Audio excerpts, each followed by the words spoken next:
पाठक अमर रहे, भाऊ पाठक अमर रहे, भाऊ पाठक अमर रहे। नाटे साहब आगे बढ़ो, हम तुम्हारे साथ हैं। संदीप भाऊ आगे बढ़ो, हम तुम्हारे साथ हैं। महाराष्ट्र श्रेष्ठ कामगार संघटनेचा विजय हो।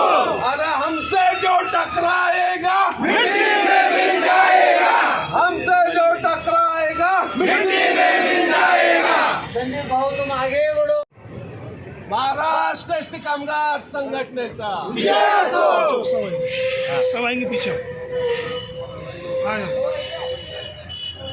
Thank you. हम सब एक है, हम सब एक है। महाराष्ट्र श्रेष्ठ कामगार संघटनेचा विजय असो। महाराष्ट्र श्रेष्ठ कामगार संघटनेचा विजय असो। हनुमान ताटे आगे बढ़ो, हम तुम्हारे साथ हैं। संदीप भाऊ आगे बढ़ो, हम तुम्हारे साथ हैं।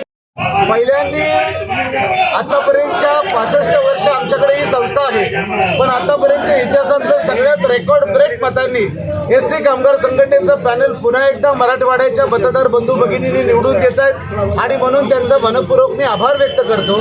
तसेच या निवडणुकीमध्ये आम्हाला आमच्या ज्या मित्र संघटना होत्या, मग रेडकरांची संघटना कामगार सेनेची असेल, निर्भवण्यांची असेल, पांडुरंग वाघमरेंची असेल, आमच्या फडसाहेबांची MMK असेल, सुनील निर्भवण्यांची कास्ताहेब असेल, बर्गेंची इंटक असेल, या सगळ्या संघटनांनी आम्हाला सहकार्य केलं। मी त्यांचं या निमित्तानं आभार व्यक्त करतो। पहिल्यांदा या निवडणुकीमध्ये पैशाचा वारेमाप वापर करण्यात आला। सदावर्तींसाठी एसटी कोऑपरेटिव्ह बँका पावणे 3 वाजता रात्रीच्या उघडल्या गेल्या। लाखो रुपये काढले, लाखो रुपये वाटले, लोकांनी पैसे त्यांचे काढले, मतं मात्र आमच्या एसटी कामगार संघटनेच्या पाण्यात टाकलं। मला वाटतं हा ऐतिहासिक आणि दैदिप्यमान विजय आमचा आहे। दुसरी बाब, या विजयाचं वारं आमच्या अंगामध्ये कानामध्ये कधीही जाणार नाही। एसटी कामगार संघटना आम्ही खाली असतो, म्हणजे बॉटमला असते, बॉटमपासून काम करते आणि तसंच काम आम्ही करणार आहोत। या निवडणुकीचे प्रॉमिस आम्ही केलेले आहेत, ते प्रॉमिस तर 100% पाळणार आहोत। परंतु एसटी कामगार संघटनेचा एकच नारा आहे, ते म्हणजे एसटी कामगारांचं वेतन हे राज्य सरकार एवढं व्हावं, ही आमच्या सर्वांची त्या निमित्तानं आम्ही लढतोय। या लढाईला राज्यातले बहुसंख्य कर्मचारी आम्हाला सपोर्ट करतायत आणि म्हणून तो तर विषय आहे। सडके आंब्याचा तुम्ही विषय काढला, खरं तर सदावर्ते, पडळकर, खोत या लोकांचा आणि चळवळीचा कुठलाही संबंध येऊ शकत नाही। माझी विनंती त्यांना अशी आहे, आता तरी तुम्ही आता सगळ्या राज्यातल्या सगळ्या संस्थांमध्ये अगदी त्यांना आम्ही सगळ्यांचे डिपॉझिट्स गुल केलेले आहेत। आता तरी त्यांनी त्यांचं राजकारण बाहेर राजकारणात करावं, कामगारांमध्ये पडू नये।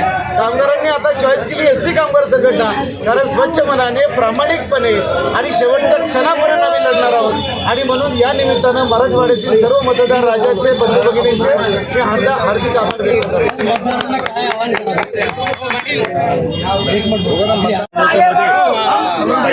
भागातील मतदारांनी प्रचंड मतानं एसटी कामगार संघटनेच्या पॅनलला विजय केलं। आभार। या निवडणुकीच्या निमित्तानं आम्ही काही कमिटमेंट दिलेल्या होत्या, त्यापैकी जो महागाई भत्ता राज्य सरकारला 53% आहे आणि एसटी कर्मचाऱ्यांना 46 आहे। परवा 2 दिवसापूर्वीच राज्याचे परिवहन मंत्री तथा महाराष्ट्राचे अध्यक्ष यांना समक्ष भेटलो आणि त्यांनी आता 3 तारखेला बैठक होऊन निर्णय घेण्याचं मान्य केलेलं आहे। त्यामध्ये जे जे पतसंस्थाला आम्ही आश्वासन दिलेले आहे ते पूर्ण करण्याचं काम निश्चित प्रकारे कामगारांना करेल। पुन्हा एकदा आभार मानतो।